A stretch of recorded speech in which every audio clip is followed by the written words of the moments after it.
ഡോക്ടറാകാൻ മോഹിച്ച മീനു. ചില സ്വപ്നങ്ങൾ അങ്ങനെയാണ്, മുളപൊട്ടുമ്പോഴേ മനസ്സിന്റെ ആഴങ്ങളിൽ വേരുറയ്ക്കും. മീനുവിനും ഒരു സ്വപ്നമുണ്ടായിരുന്നു. വലുതാകുമ്പോൾ ഒരു ഡോക്ടറാകണം.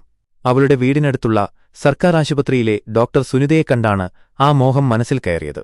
വെളുത്ത കോട്ടിട്ട് ഒരു മാലാഖയെപ്പോലെ ചിരിക്കുന്ന ഡോക്ടർ സുനിത വേദനിക്കുന്നവർക്ക് ആശ്വാസവും രോഗികൾക്ക് പുഞ്ചിരിയും നൽകുന്നത് മീനു ഒരുപാട് തവണ കണ്ടിട്ടുണ്ട്. അപ്പോഴൊക്കെ അവൾ മനസ്സിൽ പറയും, എനിക്കും ഡോക്ടറാകണം, ഈ ഡോക്ടറമ്മയെപ്പോലെ. മീനുവിന്റെ അച്ഛൻ ഒരു സാധാരണ കർഷകനാണ്, അമ്മ വീട്ടുജോലിക്കാരിയും. അവർക്ക് മീനുവിന്റെ സ്വപ്നം ഒരു വലിയ ആഗ്രഹമായിരുന്നു. എന്നാൽ സാമ്പത്തികമായി പിന്നോട്ടു നിൽക്കുന്ന ആ കുടുംബത്തിന് അതൊരു ഭാരമാകുമോ എന്നൊരു പേടിയുണ്ടായിരുന്നു.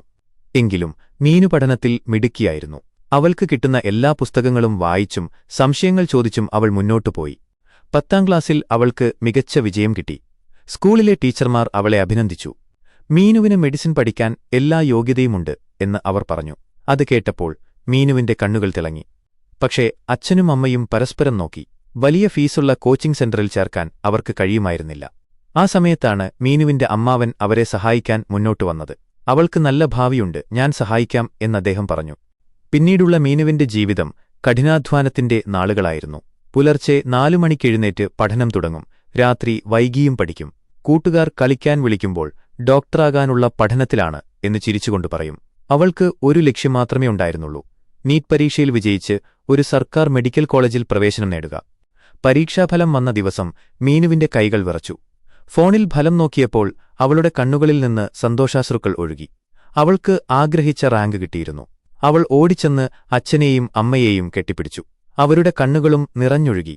ആ കുടുംബത്തിന്റെ സ്വപ്നം യാഥാർത്ഥ്യമായിരിക്കുന്നു. വർഷങ്ങൾക്കിപ്പുറം അതേ സർക്കാർ ആശുപത്രിയിൽ ഒരു യുവ ഡോക്ടർ ജോലിക്ക് കയറി. വെളുത്ത കോട്ടിട്ട് സ്നേഹത്തോടെ രോഗികളോട് സംസാരിക്കുന്ന ആ ഡോക്ടറുടെ പേര് ഡോക്ടർ മീനു. വേദനിക്കുന്നവരുടെ കണ്ണീരൊപ്പാനും അവർക്ക് ആശ്വാസം നൽകാനും അവൾ എപ്പോഴും മുന്നിലുണ്ടായിരുന്നു. ഒരു സാധാരണ ഗ്രാമീണ പെൺകുട്ടിയുടെ വലിയ സ്വപ്നം കഠിനാധ്വാനത്തിലൂടെ യാഥാർത്ഥ്യമായതിന്റെ ഓർമ്മപ്പെടുത്തലായി മീനു അവിടെ നിറഞ്ഞുനിന്നു. അവൾ ഒരുപാട് പേർക്കൊരു പ്രചോദനമായിരുന്നു. ഒരു സ്വപ്നത്തിന് പിന്നാലെ പോയാൽ അത് സഫലമാകുമെന്നതിന്റെ ഉദാഹരണം.